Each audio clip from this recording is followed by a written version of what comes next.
এটা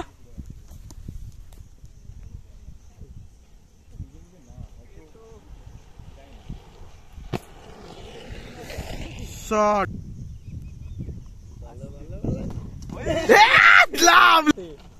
রানিং অনেক রানিং হয়ে যাচ্ছে মারো দেখি এটা ওই যখন জামটা মারছো তখনই রানিং হয়ে যাচ্ছে এইখানটা এদিকে পড়লেই না এই এই জিনিসটা পড়ছে তো এইরাম হয়ে যায় এই মেরে সিঙ্গেল লেগ ছেড়ে দেওয়া নিজে হবে হবে হবে হবে না না মেরে সিঙ্গেল লেগ মেয়ে সব চলো ছেড়ে দে ঠিক আছে আমায় মারবি না মেরে সিঙ্গেল লেগ সিঙ্গেল লেগে হবে না ও ব্যালেন্সই আসবে না কিভাবে ব্যাকওয়ার্ডে আমি চেষ্টা করতে পারি দাঁড়িয়ে থেকে লাভ নেই এই ঘোড়াটা প্র্যাকটিস করলে কাজ দেয় এই ঘোড়াটা ভাই ব্যাকগ্রাউন্ডটা কি লাগছে দেখে যা সাড়া ভাঙা লেভেলে ব্যাকগ্রাউন্ডটা লাগছে